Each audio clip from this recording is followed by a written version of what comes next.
Hello, I'm Mark Pougatch. Hope you're enjoying my crazy ride through the Ashes series of 86-87 on Series 2 of Inside the Tour from Audi. I was working in bars, heading out after, and probably before if I'm honest, and would have loved an offer like the one we've got for you thanks to our friends at Beer 52. They're offering a free case of 8 craft beers to enjoy while listening to this series. All you need to do is visit www.beer52.com/inside and cover the postage of £5.95. Beer 52 is the world's largest beer club. Each month, members are sent a case with a different theme. Might be from California, might be New Zealand, who knows? You get a magazine and snacks as well, and if you don't like dark beer, you can choose the light option, and you can pause or cancel at any time. To claim your free case, all you need to do is go to beer52.com/inside, pay the postage of £5.95 and enjoy the taste of craft beer with the sound of extraordinary cricket and off-field shenanigans. You know the drill. It's Inside the Tour. That moment I'll never ever forget. We were basically sat in a square. We sort of sat down and I'll never forget Boss saying, OK, right, listen. He stood up. This is what we live for. The party is over now. We're going to be good. It was that light bulb moment. Tomorrow, it's the Ashes. This is table-thumping stuff. We've got to beat these Australians. Let's show them. Follow me. Look, lads, it's very, very straightforward. We've got to come out flying. We cannot give this game away. And that's basically the gist of everything that was said. So go to bed tonight, wake up in the morning and be ready for a fight. And sat down. It's the morning after Ian Botham's speech, his famous speech calling time on the parties, the palavers, the crashes, the carnage, otherwise known as preparation for the Ashes. For some, like me, it's just the morning after. It's all a bit hazy. Look, I'm Mark Pougatch. I think that last night I was in some weird bar in Sydney. I'm 18, I'm on my gap year, I can get pissed and watch cricket. That's how it goes. But over in Brisbane, hungover on the first day of the Test match? Phil De Freitas? Really? I had Botham and Lammy. I was sat between them, and obviously I was named as playing. And I remember saying, I'm really nervous. And I think one of them passed me something and says, drink that, you'll be all right. And I can say to you, I woke up in the morning with a slight headache. It's okay, Daffy. It's only the morning of your England debut. Nothing to worry about. You've got help. Watching cricket and growing up, Bothams, Gowers, Lambs, all these guys were guys I worshipped. They were my heroes, basically, especially Ian Botham. And I met Ian Botham in that summer. I sort of got introduced to him, but the only time I played against him, we played a one-day game at Grace Road, Somerset versus Leicester. And so I got introduced to Ian Botham, and I was just in awe of Ian, wow. And then suddenly I'm thinking, wow, I'm on tour. Yeah, so I would say I was very nervous indeed, yeah. Phil De Freitas had taken Daffy under my wing a bit on that tour, and we ended up actually having a very good partnership with the bat. But that I enjoyed that, I think, that responsibility. I felt like the old mother hen. I got on really well with Daffy, always have done and still do. Roomed with him. He's a great lad, and he wanted to learn. He had that enthusiasm. And that's the kind of thing that we needed in that series, because we were the underdogs. And I can't emphasise it enough. It was the happiest tour I've ever been on. Quite a statement from Lord Botham. Lover of bat, lover of ball, fine wine, freshwater fishing, and most of all, the Ashes. The Ashes. The Ashes. Ian Botham and the Ashes are linked inextricably. The only reason he would ever miss a game, especially against Australia, would have been missing a limb or something like that. So Ian's always going to be part of the Ashes. Ian lived and breathed the Ashes. You can see it's like sort of lights being switched on in the eyes, or it's a lot of very powerful batteries being switched on all at the same time. Ian came alive every time there was an Australian in opposition. But the prospect of the Ashes to Ian is the best thing in life. That's David Gower. He should know. They'd won the urn together in 79, 81 and 85. Australia is the old enemy, and the history, what it means to an Australian player and what it means to an English player to play in an Ashes series. Don't forget, you get all the stick from the Australians as well.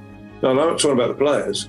I'm talking about when you land at customs And you come through the play, g'day, mate, let's open that case up. Yeah, right, let's have a look. And then you get on the coach, all right, boys, yeah, good, you won't be here for very long, will you? And you cop it, and then you go to a restaurant and you cop it there.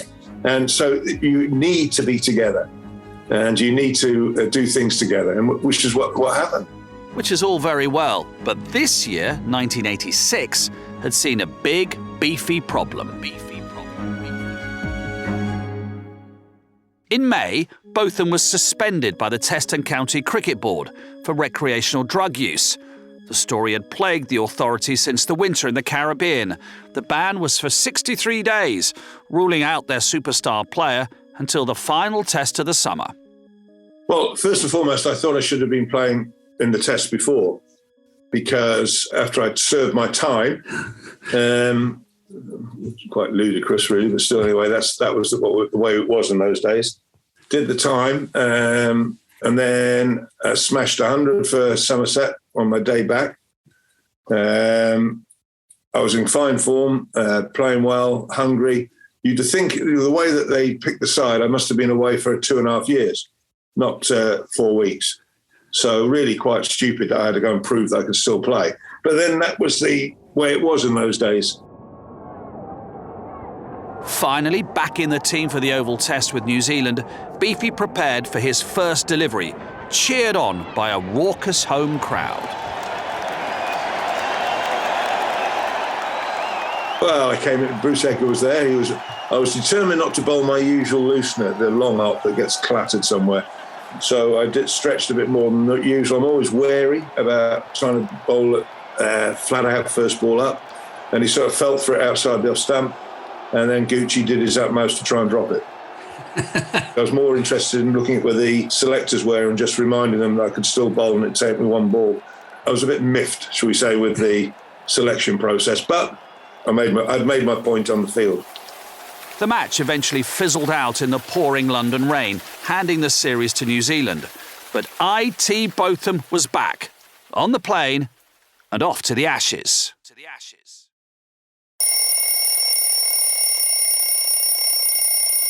Ian Botham wakes in Brisbane in the same room as Phil De Freitas, all-rounders together, one with 13 Test centuries and legendary status, the other fresh from a single season of good stuff with Leicestershire. I never felt so relaxed in my whole life, especially sharing room with Ian Botham. I mean, after night one, it was like, it was just normal to me. Botham made me feel so comfortable. It made me feel part of his family, and I became part of his family. Well, that was the way it was on the tour. Daffy, I remember in Melbourne at the Hilton, woken up by Daffy playing cricket in the corridor with Liam. And the other thing he used me as a nanny, he did. They used to play cricket in the morning. I didn't even know they did that. And then Liam was up and they go and knock on the door and they started playing cricket. It was that kind of tour.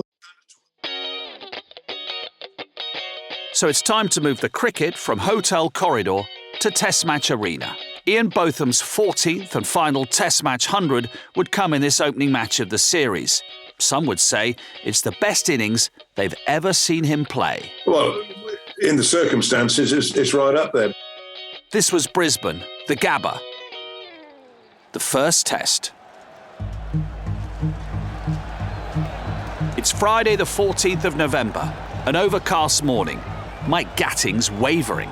The first day was so important. I mean, we got there and I wasn't sure what we were going to do, to be perfectly honest. The Australians were obviously...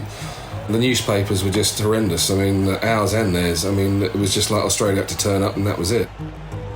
They turn up, they win the toss, they put England in. Not skipper Allan Border's greatest ever move.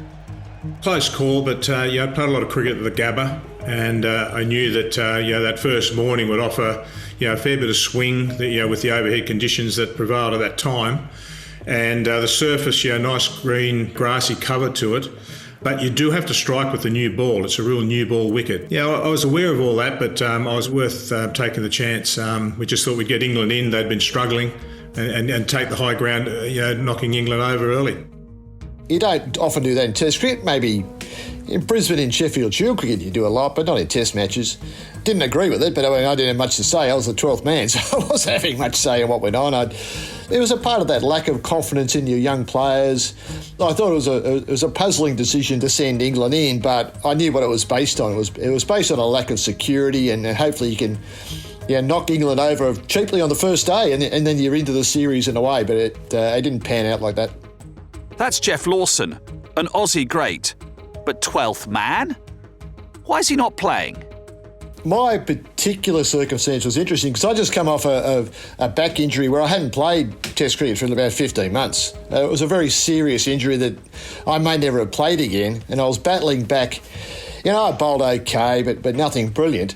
Then I find myself in the 12 for the first Test, which I wasn't really expecting. But having then been put in the 12, I was just as shocked to be left out of the 11. Australia were bereft of fast bowlers. I'm Adam Collins, cricket writer and broadcaster. The WA attack and the Queensland attack were full of left-arm seamers. So what did Australia do? They played Bruce Reid, which made a lot of sense. Reid was the best bowler available to them at the time. But Chris Matthews made his Test debut. And there was Geoff Lawson with all of his experience both in Australia and in England against England, and overlooked initially in favour of Merv Hughes. They thought left-arm pace and sheer unadulterated hostility in Hughes would be a winning combination. It was reflective of the fact that they thought they'd found a bit of a weakness in the England DNA against left-arm seam, and it didn't quite play out that way. The experienced guy was sitting on the bench, and I can still remember being told, you're the 12th man. I thought Greg Chappell, who was a selector, was joking. I just thought it was that ridiculous. Ridiculous, says Geoff Lawson. Questions certainly about the toss, about the team, questions for the Australian skipper before the series has even begun. I think a fella called Chris Matthews came into the side. He was a left armer. He'd been taking a lot of wickets at first class level. Hindsight's a wonderful thing, isn't it? But Geoff Lawson was a quality performer, and it was one of those slight little errors we made to start things off, and it didn't get any better from there. OK, in honourable cricket tradition, time for a drinks break. I'm enjoying one of 8 craft beers sent by Beer 52, the world's largest beer club. Make sure you claim your free case by visiting beer52.com/inside. All you need to do is pay the postage, just £5.95. Each case has a theme, and you get a magazine and snacks as well, and you can choose between a mix of light and dark beers, or simply choose the light option only. Plus, you can cancel or pause your membership at any time. Right, 12th man, off the pitch. Time to resume play. For as long as I can remember, I've loved the Ashes. I remember age 7 being ill off school and Graham Gooch being out for naught on his debut without a moustache in 1975. I think he got a pair, actually. We would play cricket in the garden every night in the summer when my dad got home from work. I was the only son. I would always be England, and my dad would always be the 1948 Invincible Australians. He absolutely loved that team. He loved Donald Bradman so much that up to about the age of 12 or 13, he'd quite often call me Bradman. Morning, Bradman, how are you doing today? I think he felt that if he called me Bradman often enough, I might just bat like him.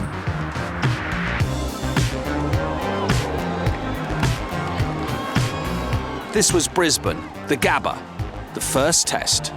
We just thought we'd get England in, take the high ground, knocking England over early. Didn't get any better from there. But let's not get ahead of ourselves, Allan. Things start OK for you. England opener Chris Broad goes cheaply. A Test match morning is so different to a state match morning. There is obviously a bigger crowd in, there is more excitement, there is more anticipation of a good day ahead, even though we'd lost the toss. First wicket down. It's normally Gower time. Not this time. For someone who was accused of being laid back for most of my career, I had seldom been as tense, nervous, worried as I was on that first morning in Brisbane. The original plan had been that I would bat 3, which was my appointed slot. But Mike came to me in the inner confines of the dressing room and said, well, shall we swap round? Shall I go 3, you go 5? I just sort of called hold of him that morning and said, look, David, I want to bat 3 if that's okay with you, and you can bat 5. And he said, yeah, whatever. David, okay, fine. If that's what you want to do, not a problem. And I have to say, normally speaking, I'd have probably said, hang on a second, 3 is my spot, leave it to me, I'll be fine. But because of the the lack of confidence and the way that previous month had gone, I said, actually, yeah, it sounds like a very good idea. Thank you very much, much appreciated. And Mike and I knew each other very well from the previous 2 or 3 winters tours, the previous 2 or 3 summers.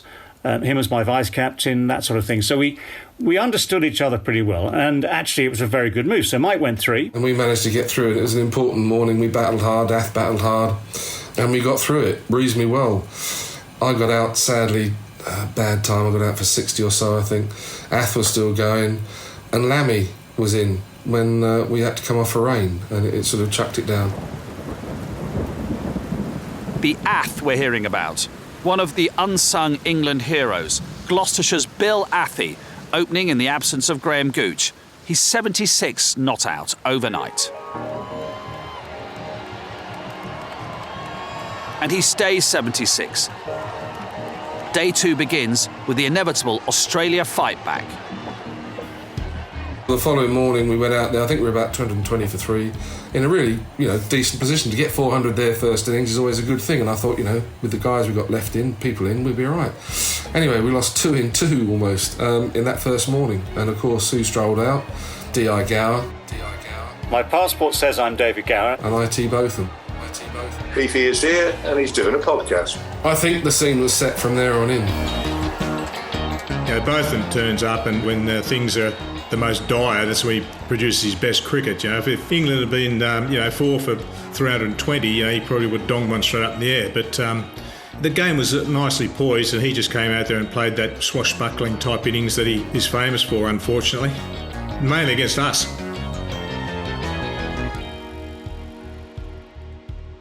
But he's cautious initially.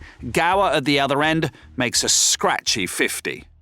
It was a nervy start, I've got to confess that. There was a drop in the usual area, probably called slip, I think it was.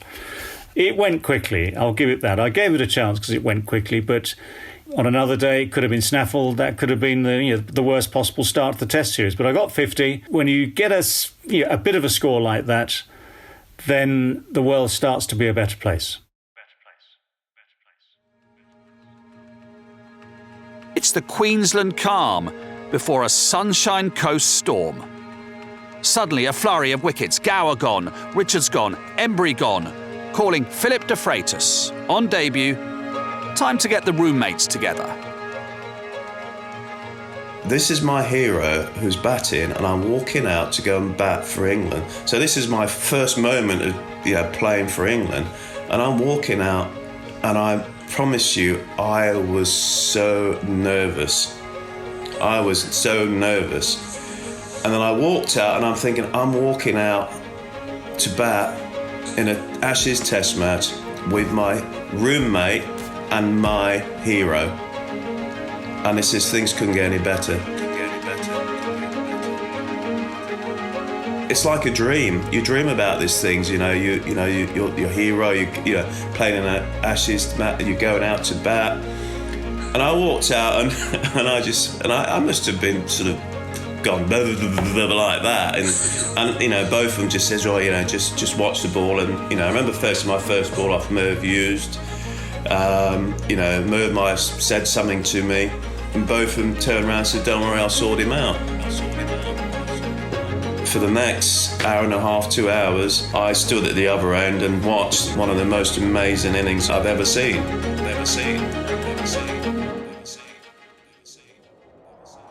Well, Beefy was beefy, wasn't he? It was like, I was just amazed. And then suddenly, you realise what a great cricketer this guy is, and I was just in awe of him. Yeah, no, I said to that, I said I'm going to have some fun. I think the words I used. Amazing. Pretty much the same as I said back in 81 to Graham Gilly. He played his shots, he was super confident. He took advantage of that inexperienced attack, and Beefy played another one of those match-turning innings. Just the privilege to be there batting with him and just being on the same field as Ian Botham. It made you feel that. It made you feel special. Beefy started to then decide that he had to do something. Second new ball was coming, and that's when he decided to take off. The way that Botham played through the 90s, the way that he reached 99 with an emphatic slap down the ground. That changed it all for us. Yeah, I got to 100, and then they took the new ball, and then the onslaught started. bringing up three figures, striking Merv Hughes for 22 runs off and over. Merv's playing his second test and he's going up against one of the most aggressive players in world cricket. Merv took me on. And he came off second. The one he did pitch up nearly decapitated him as it went past him. They went short and short and short again. That was plan A for Merv Hughes when Botham got going. Just incredible how suddenly the ball was just going to all places. Look, if you get yourself in and when the new ball comes, it's harder, it bounces more, but you hit it, it goes further. It was Botham's willingness to walk out there with the blonde mullet, no helmet, of course no helmet, let alone a cap. I remember, sort of pulling that when I'm thinking he's not wearing a helmet. Look, I didn't like helmets. I never liked batting helmets. Took on the bounce, sir. And just hook at everything. Funny enough, I got hit on the head more times with the helmet on than I ever did in my entire career. I mean, it was almost the perfect conditions for Botham to thrive. Basically allayed our fears that these people are much better than us. Yes, taking risks, but they were calculated risks. In the circumstances, that's going to be one of his best ever innings. I mean, it was just a phenomenally great innings. Well, in the circumstances, it's right up there. And that's when it sort of went from being a goodish score to being a fantastic score, and a score where we had a very good chance of actually making sure we won the Test match. When you think about this innings in Brisbane, so he'd had the Ashes in 81, he'd played in the Ashes in 85 when David Gower was captain and dominated, then he had his ban in the summer of 86, and then he comes back into the team, can't bat, can't bowl, can't field, England are written off, and in the space of a few hours on the second day of a 5-test series, Botham's innings completely moves the needle on the 86-87 Ashes series. And suddenly from a team of, a load of rubbish, you're going to get beaten, mate. The Australians are on the back foot. They get beaten in the first test. England hold the Ashes, remember, so Australia have to win the series. So they've got to win at least 2 of the next 4 tests to reclaim the Ashes. Botham's innings, not out of nowhere, because we'd seen him do it before, but certainly incredible given that he'd been banned earlier in the summer and had only come back into the team for the last test at the Oval, was just astonishing, and the way it completely set the tone for what was to come. Everyone's in shock, but watching quietly on the dressing room balcony is team manager Mickey Stewart. He will always enjoy competing against the very best, and he had good mates in Australia, he had good mates in the Australian side, but directly there was any competition going on, Both was looking 100% to win everything. He didn't like running. The only way I got him to get knackered in preparation was to play five-a-side, because he wouldn't leave the pitch until his side were winning. And so he used to finish up knackered. Stunned by Botham's brilliance, Australia are following on before the close of day 3. The bowling is fantastic. Graham Dilley takes 5 wickets in the first innings, John Embry 5 in the second. Jack Richards is playing his part behind the stumps, also on debut. It's an extraordinary statement, so early in the series, slated for Aussie dominance.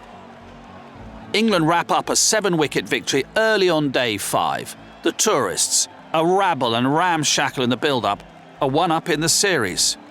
A quiet smile for captains past and present, David Gower and Mike Gatting. From the start of that first test, a good first day in Brisbane, and Brisbane even in those days was seen as a place where you could get it wrong. We'd got it wrong in the state game, so if you get it wrong against Australia in the first test match, that sets a pattern, a very dangerous pattern, a very dangerous precedent. So winning in Brisbane was vital. The fact we won it quite comfortably was important. Yes, it was important. It was important for the team because, England-Australia matches have a tendency with low scores you're chasing to be quite tricky at times. It was important for us that we won well because we got ourselves into a great position. Because it was a mauling. It was a mauling for Australia. It really was. A mauling for Australia. A mauling for skipper Allan Border. Yeah, that particular match really irked me because I honestly thought we had a good group of young blokes together. Everyone had been in reasonable sort of touch in the lead up, Sheffield Shield matches, and England had been struggling. it just hurt a little bit more than the previous couple of years of dismal performances. I just thought we'd turn the corner, but it wasn't to be. Once we'd won that Test match in Brisbane, all the pressure was shifted from us. If there was any real pressure on us, it was shifted straight to the Australian dressing room. And I remember AB fuming at a press interview that he had to do, and he wasn't happy with the questions. And the Australians can be quite basic and straight to the point, which may be why I like it. They just shoot from the hip, and he was in the firing line. Obviously disappointed to go 1-0 down in a home series. It's quite critical at times. That first Test match, you can set the momentum for the rest of the series, can't it? As we see in subsequent series, and it's always hard to sort of play catch up. The mindset was disappointed with the first Test, but that's gone. We've still got 4 Test matches to play. We're going to Perth, which is traditionally a good ground for Australian teams because visiting teams have struggled there with the extra bounce. So, sort of a positive mindset, I'd have to say, going into that game. At the end of the day, it was collectively a very good team performance. I'm just thinking back to the bowling. Everyone chipped in. Also, psychologically, it made a big difference. The momentum was, which is not really a word I like to use too often, but the momentum was with us. It was the other side that were trying to mend bridges. We were actually sailing down the river. Next stop, Perth, then on to Adelaide. Test 2 and 3 see new heroes. I just go out there and play. I've had a catch, I've had a stumping, I just have to score a run. Old failings. If we don't pass this follow-on, we're in serious stripe. Great traditions. It was certainly a very, very good day out. And carnage.